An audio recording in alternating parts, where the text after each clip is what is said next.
Hey guys, this is Jen DeLeon and welcome to the Jen DeLeon Show presented by Toe and Carry. I am so excited to be talking to the beautiful Amy Luciani. How are you doing today? I'm good, girl. I'm feeling really good. I'm excited to be in California. Yes. We need to first break down the last name. Yes. I had to ask you before we started because I thought there was two different variations. So it's Luciani. What fuck ups have you gotten with your last name? I've gotten Lucky. It's like no way Luciani looks like Lucky. I've been called Amy Lucky, Luckiano. They want to add this O to my name. So they'll get the Luciani part, but it's Luciano. Luciano. Luckiano, Lucci. It's Luciani. Lucky's weird to just get Lucky because Amy I Lucky. don't even know why. What other nicknames do you have though? Most people call me Lou or Amy Lou. A lot of people don't know my real name is Amber Rose. That's my first and middle name. So my family calls me that still. So it's typically Rose or Lou. Nice. Or Amy Lou, one of the two. Just not Lucky. Well, I love all of that. And I'm really excited to talk to you because we have a lot to talk about. Yes. So first, I want to talk about Bag Lady. I love that this was, something to feel self-love and being independent. So what inspired this record? Bag Lady was inspired by a lot of women around me and a lot of women that I watch in the industry just hustling, grinding, getting up to work, and not saying that they made it to that point of super successful, but it's just women who inspire me who are working towards success as I'm always working to achieve something higher than the year before. So just when I look around at my sisters, my friends, my work partners, I just feel like we are all in our bag, and I wanted the message to come across to stay in your bag. And of course, we're in a time where everybody's talking about getting a bag from somebody else, taking his bag, and it's like, that's cute, sis, but you need to have your own damn bag as well. Yes. So I definitely wanted to write the record to kind of encourage women. It's giving a little spiciness throughout what I'm rapping about, but the message is, I'm the boss. I'm running shit. I'm leading this, and I'm the bag lady. Yes, you are the bag lady. I have to ask, how does one get a bag? One gets a bag by consistently just hustling and working. The bag doesn't come overnight.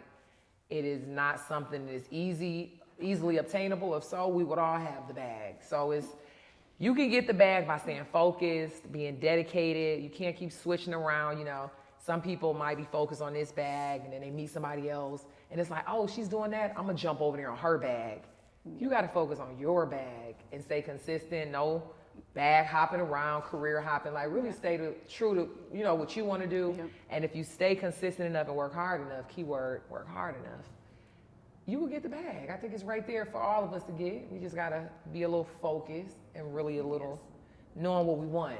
And the bag is very reachable. Yes, so speaking of knowing what you want, even outside the bag, so I did read your interview with Rolling Out, and I love the fact that you talked about how you were in a relationship where you thought you knew what you wanted, but now you're in grown woman Amy and what she wants. What was it back then that you thought you wanted and you realized that is not what I want at all?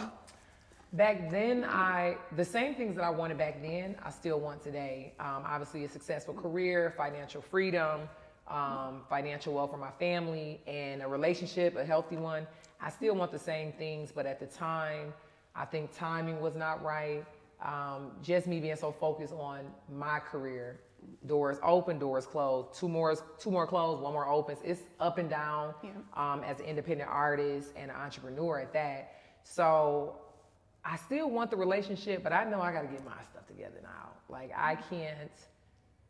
Dating a businesswoman who is aiming for something so high, sometimes you got to have a season of being selfish. Sometimes you got to be able to be with people who are okay with, it's not all about me, but it's all about me right now. Like I got to travel here. I have to move here. I got to do that. So I want the same thing, but I want to have my business in order so that, when I partner with somebody, the next person, it doesn't seem like this crazy entrepreneurship world. Like right now it's like, bitch, I'm trying to do it all. I don't know what tomorrow might be, the next day. And it takes a special person to understand that. So next run, I need to be in a better Amy position so that I can know, really what I want. Now that you're focused on business and your music career, what have you learned about yourself in this chapter of being focused on just Amy?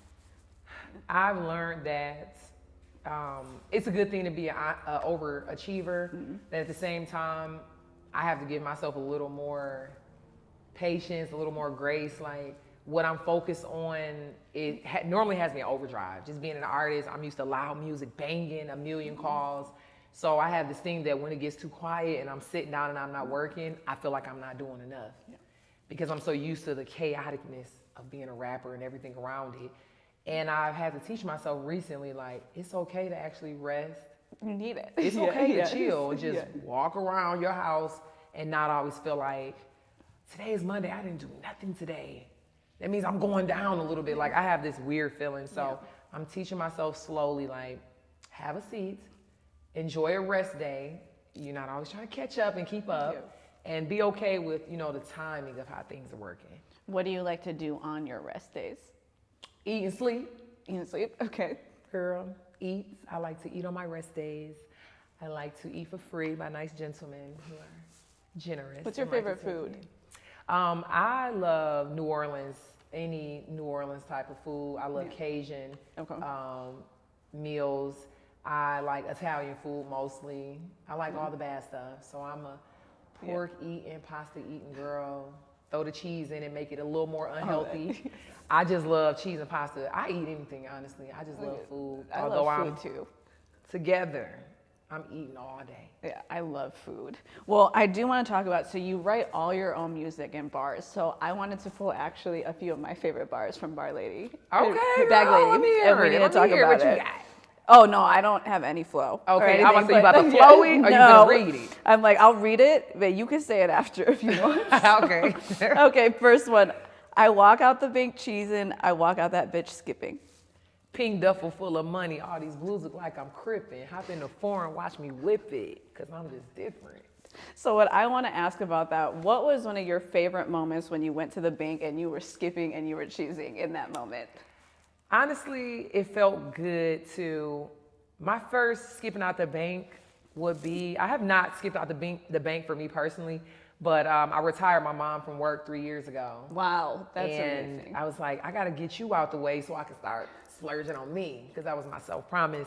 So I walked in the bank and I remember calling my mom and being like, so what do you make again a year? And let me do the math, how old are you? You'll be in heaven in about 30 years. I'm adding up her whole life. I was like, yeah, you can quit today, Mom. And she's like, girl, stop playing, because I'm here right now. I was like, no, seriously. I'm at the bank right now, and you can quit. And she quit. Wow. So what did you do? Did you I just gave her a lump sum, and then after that, I think 2 years into it, I started paying her just like an amount every month. Like, you're not working again. That's amazing. Yeah. I'm sure that felt like really good. Yeah. Like, what was her reaction when she was like, oh shit, she's serious. Like, it's happening. My mom is a person who, even if I have $2 million, I'm like, Mom, here's 30K, just go get some clothes. My mom is a mom. So she's like, no, why are you doing this? And although she wanted to quit that damn job, she still, for a week after she quit, every day she would text me, say, I'm just in the bed. I can't believe I'm in the bed today. What do I do today? I'm like, go spend some money, go live. Yeah. My mom raised 5 of us by herself. So I always said, she has to sit down before I get to retire comfortably. So for her, she was like shocked. She was waking up like, it doesn't feel right that I'm in the bed Monday through Sunday. Yeah. And I was like, no, it didn't feel right watching you work this shitty job so long. So she was uncomfortable, but trust me, she's comfortable now. She's comfortable now. She's good now. Is there anything with your mom where it's your next goal of like, okay, I retired her, but what's the next thing? Like, okay, that's the next level of. Yeah. My next big goal is I'm going to buy all my siblings' property that they own. You said there's 5 of you. So 5 total. So I have 4. I have 3 sisters and a baby brother. Yes. I'm gonna buy all 4 of them a house.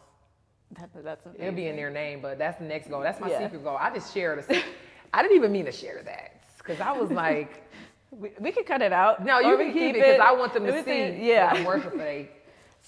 So we have mom, and then we have your siblings. What's the thing for yourself that's gonna make you skip out of the bank and like be cheesing? I want a #1 record. That's my small time goal. I'm aiming for a #1 record. I've been in the studio like 15, 20 hours a week, really just focused on recording and trying to get that one, not trying, but gonna get that one, and collaborating with hot producers and engineers and just trying out different producers. So a #1 record is gonna be the start. And then once that #1 record comes, Grammy, a couple #1s. But for now, small term goal, a #1 record. Yes. Well, what is okay, so we have that. My next one, diamonds on my body everywhere but the ring finger. Diamonds on my body everywhere except the ring finger. Mama told me to want a nigga, better never need him. Exactly. Yeah. I mean, we touched on in the beginning of the interview where you said when you find that partner, it's you have to, be this version of Amy. But yes, do you want to have a diamond ring on your finger? I've had a diamond ring, a really big diamond ring on my finger. And it's so weird. Like, my goals kind of changed. I was with my ex for 6 years. We were engaged for 2, planning a wedding and just dating, and that whole, it's like, it got real once I got the ring. I was like, this is real, it's happening. Sometimes things happen so fast for me, don't seem real. But after us breaking off the engagement and just being friends, my thoughts on marriage are a little different now. It's so weird. I have been by myself, just living in my condo. It's me and my dog. I'm enjoying too much, waking up and I enjoyed that. But now that I'm by myself, I think that I am now having to accept that I'm the girl that I want to date or maybe deal with somebody, but I want him always to like have his own place. I want to be able to visit him or he visit me. It was so serious and so real. I didn't really have, and it was not all bad, but just when you're living with somebody and you're married, I just feel like it's just so on top. I just enjoy too much by myself. So my marriage thoughts have changed in the last year. Now, somebody might come around and change all of that. For now, stay in your house. I'm gonna stay in my house. Okay. We can date, hunch around. We can have all the fun, but go home when you're done hunching on me. I need to unpack a little bit of that. First, we have to shout out your dog. What kind of dog do you have? Shout out to my child, Algebra. His name is Algebra Matthew. Did you love math? I love math. Yes, I love math. I love numbers. I love like figuring out stuff. Yeah. I build a lot of the stuff. Like, I almost put up everything in my new place. I love mathing and building, and it's wrong. Let me take it back down, build it back up. I'm really into like more difficult things that the average person isn't into. Yeah. So I have a golden doodle. His name is Algebra. He's a little over 1. He's my everything. He has his own Instagram, girl. What's his Instagram? Is Algebra Matthew. Wait, where's the Matthew? Where'd the Matthew come from? Algebra Math. Oh, wow. Algebra Matthew, girl. You get it? Yeah, no, I get it now, but like I'm thinking when you're saying Matthew, I'm thinking like middle name. Yeah. My friend and I, we were actually just chilling one day at my old house, smoking a little happy grass, and he was just looking at my dog. He was like, Math, you. Algebra, Matthew. And I was like, fucking genius. That's hilarious. That's his name. And it's been Algebra Matthew ever since. And you can find him on Instagram. Find him on Instagram, follow my baby and show him some love. Yes, please do that. Well, I do want to ask, so it's just interesting because I've always wondered about it. And because you brought it up as an example, I'm like, maybe I can ask her just from experience. So I always wonder, because, I've never been engaged or married, but it's like, just even like a normal breakup, I'm emotional and I'm a Cancer. I can't handle that shit. I'm a Gemini. Yes. Okay. So close enough. Very close. So yeah. So then I think about like what happens like when you're living together and you're engaged. Like, is that? But you said you guys remain friends. But I'm like, how does that work? Like when you decide that, is it like move? Yeah. Like, don't come home. It's a journey. It's situational. For my situation, I stayed in the house. He left the house, and we didn't talk for months because I know like 6 years, almost 6 years with somebody, it was too difficult and weird to be friends in the beginning on both ends. Yes. So you kind of just do it like this. Hey, it's kind of over. You got to get your own place. I'm staying here with my dogs. I had dogs at the time. I had animals. I had a goat at the time. You had a what? I had a goat. I had a horse. I had 3 dogs. I had a whole like farmhouse at one point. I was like the only person in the mansion, black girl in the neighborhood with all these animals. My neighbors loved it, but they hated me. And so it just made sense. Like, I'm staying in the house with the animals. Yep. And we just broke up. And then, yeah, time brought us back where we're actually able to be friends. And that's just how easy it is. You just got to stand on it. You got to pick yourself first sometimes. Yes. Sometimes it means breaking up. But yeah. Exactly. Everything's good now. It's been, a year was in May. So we're in a much healthier space, but it definitely was a challenging year. Just to break up with somebody you love and have to move forward when you don't want to. But it made sense for both of us. So we're both actually career-wise in better spaces, which means now we can actually kind of be a little more kinder to each other and in a better space. So pray for us. That's great. That's great to hear that at least there's even the friendship aspect of it and being able to do that. Well, let's pull away from the lyrics. So you did start your own music label, World of Dreams. So 2 questions. What do you look for in an artist? That's the first one. I honestly have not even gotten to the space of signing an artist. I obviously have my eyeball on them, but me doing what I'm doing, it's a timing for everything. But when I get to the space of looking for an artist, I want an artist that is a hustler. You got to match me. Like, if I'm going to sign you or you're going to be in any type of collaboration with this, you got to hustle. It's so many artists that sit and it's like, I'm cute, come give me everything. Like, or it's a guy like, I got a following. What you going to do for me? No, what are you going to do for me? And what am I going to do for you? So I would love more of a partnership with the artist who understands partnership, meaning we both got to pull this boat for it to sail. So a hustler, a humble star, not a star that's already star energy. You know how that can go. I know what you're talking a about. humble star. I just want a hustler. I'm definitely looking forward to at some point getting a few artists, some grinders. I think naturally I'm going to start in Detroit, where I'm from. I think I'm going to reach back and get my first artist from my hometown. And then just build it up. We don't know where it's gonna go, but I definitely think I'm gonna start in Detroit for my label, World of Dreams. Yes. And then what advice do you have for someone who wants to be an artist and pursue a career in this field? My advice for an artist trying to pursue the music business is you gotta understand that although it kind of looks like it's an overnight success, most of the time you are able to see the end of how it happened. You don't get to see the beginning. So you got to understand it's a real hustle. We don't wake up in the jewelry out of nowhere in these cars. That's not how it goes. It's typically a lot of tears and no's and doors closed in the beginning. And the ones who make it to the end are typically ones that if you're blessed enough to sit and talk to them, you will learn like, oh my God, like you went through all of that for this. So you got to have tough skin. You got to understand that anything that's worth having is not going to just land in your lap.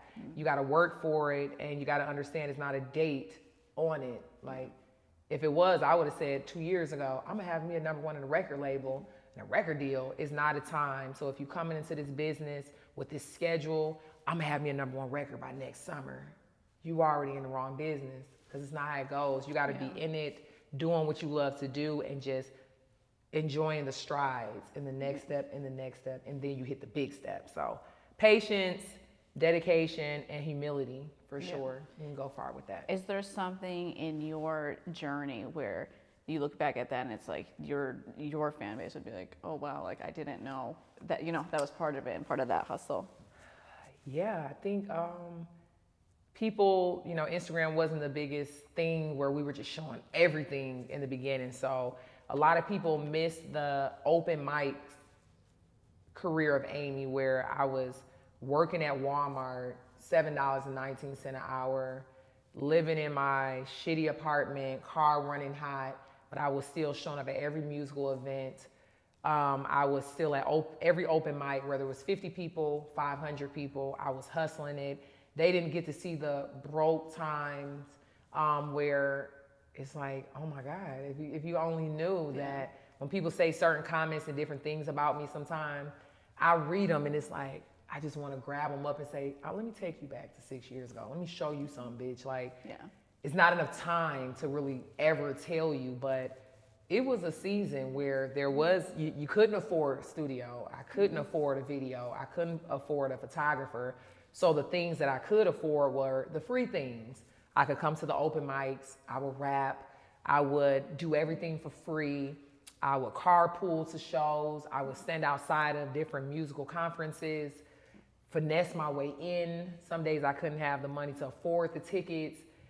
It's just the finesse. It came, you know, it really built me up. So they're going to learn now because, you know, my career is starting to blossom and do what I've always wanted it to do. So I'm looking forward to more so focus on what got me here with the fans versus like the little glamorous stuff. Like that's just kind of to me the easy stuff. Like I don't want to talk about all of the bags and all of that. Exactly. Like I'll show you some pictures, but the real stuff, the hustle and stuff. So I think a lot of people didn't get to see that. And I'm excited that I'm about to start showing them more and being a little more personal now that it's kind of leveling out where I can be a little more vocal. Exactly. I want to ask because even my first job was at Dairy Queen. Wow. So awesome. even when I think about Dairy Queen, I'm like, you guys have no idea, like that swirl was impossible to get. Like they had an exact like swirl. So was there something at Walmart that maybe like there's something about Walmart where it's like people don't understand like that's part of the you know, part of the job or like that was a difficult part? Because mine was the swirl. My difficult part of Walmart will honestly be, it's a little different than yours. Mine was, I had a great job around the time and the job just, our positions were just gone. And so if you can imagine at the time making $16 an hour, that was pretty decent from the time. I was working at Orkin, the pest control service, big company in Georgia. I don't know if it's here, but I had the job, lost that job. But I still had bills. And even though I'm in the hood, I got hood bills coming. And I was doing these applications, and the first one that came was Walmart. It was almost like they responded within like 48 hours. Yeah. And I remember sitting there with that application, and all my friends around me who were at that point kind of decent and kind of either it girls or going into being it girls. They were working their move. I was hanging around, you know, birds of a feather, music artists and a lot of makeup artists and people who could benefit from me and I could benefit. Yeah. And when I told them the job, they were like, bitch, I know you're not about to work at Walmart. And I was just like, yeah, I know. Like, do you understand they're paying $7.19? And they were like, I would go move in with my family before I would. And I was sitting there contemplating it for like 2 weeks. And finally I was like, no. Until something else comes, which hopefully it's like a month or two, I gotta take what I can get. And I know my first time like walking in there, it was the most humble feeling that I've ever experienced, and I needed it. It was so perfectly on time. I remember walking in and being like, cause I always kind of been together. I always been a hair girl, makeup girl, fashion, but I kind of for the first time had to dumb it down a little bit. And I was like, wow, okay, God, so it's not about the looks or anything. I need this check ASAP for the rent that's coming in like 3 weeks. Yeah. So being in there and just how they were talking to me, the bosses, the disrespect, it was the most humble experience of my life. I would never take it away. And I ended up being at that Walmart for 8 months. I came in here saying I'm only gonna be here for 30. I ended up being there for 8 months. 8 months. And it was just an experience, and I feel like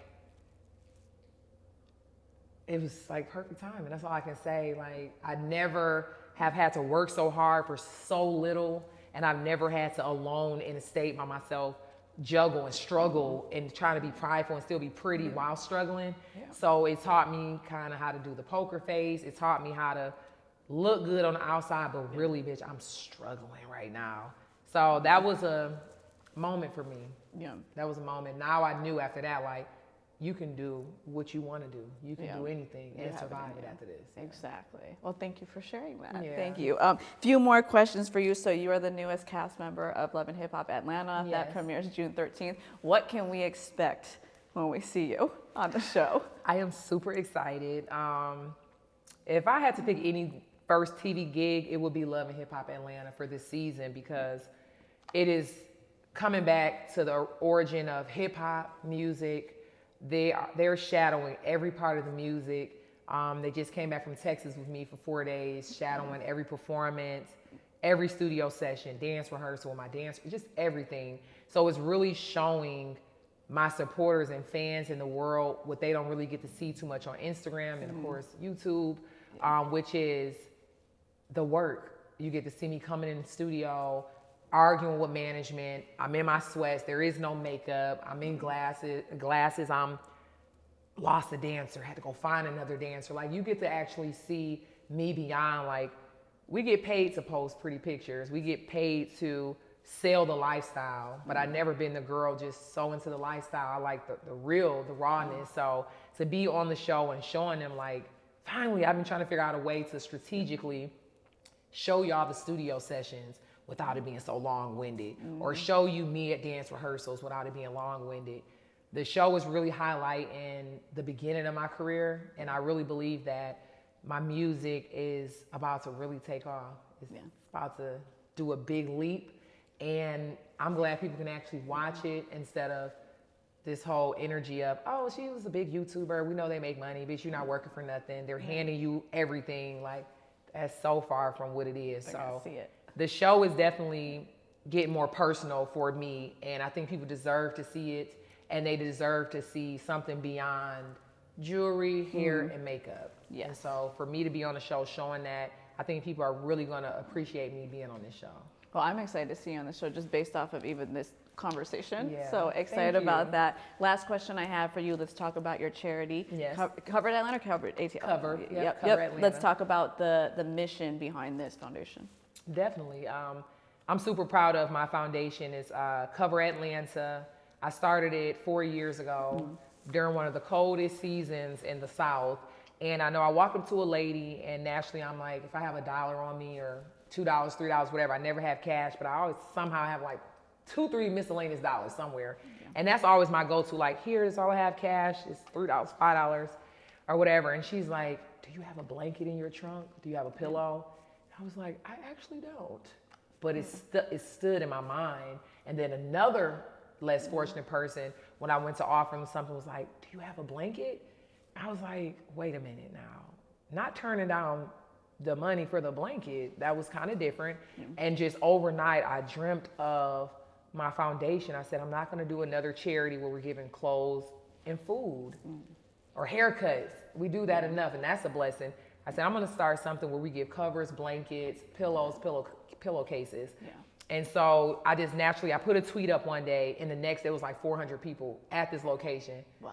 And I was so shocked. Everybody had a blanket in their hand. And I was like, hey, I didn't expect it to go this big. It's disorganized, but let's just spread out. Yeah. And everybody, of course, like, no, we want to stay with you, Amy. I'm like, no, it's not a fan situation.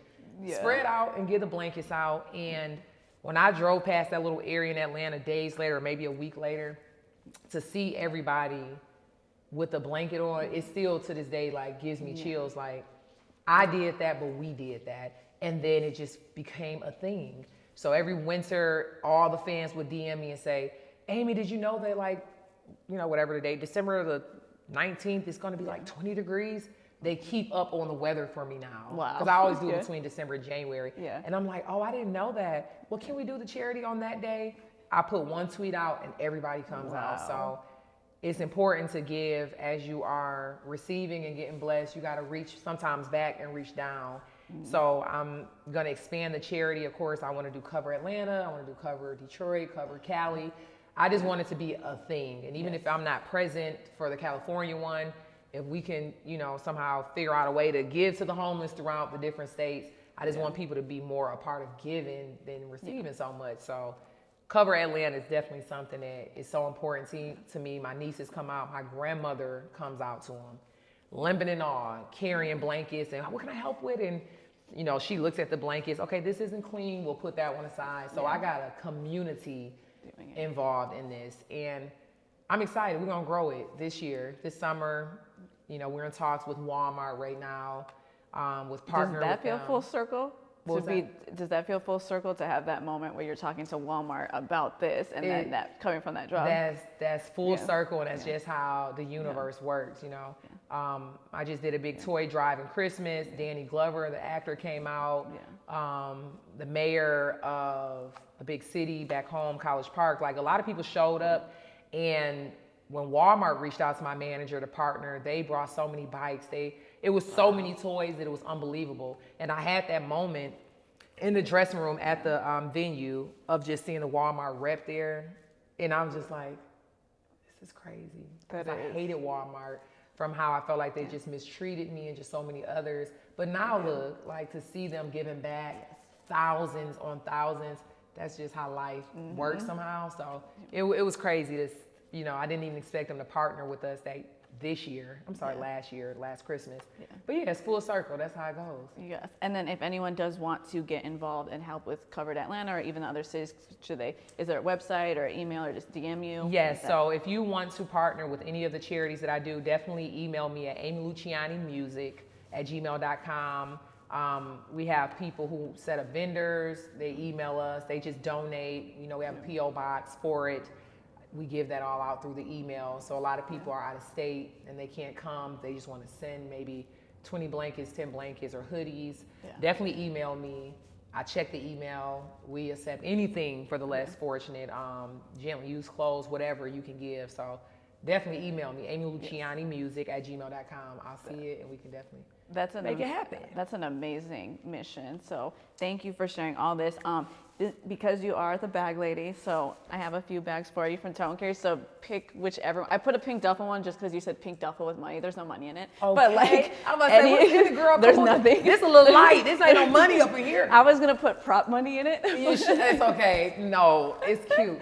Okay, but yeah, pick any of the ones you want. So I know you like pink, so I wanted to give different styles from Tone Carry. Do you know I drive a pink i8? No, I don't, but I knew you like pink, so that's why I was like. I love pink. I love pink. Let me see.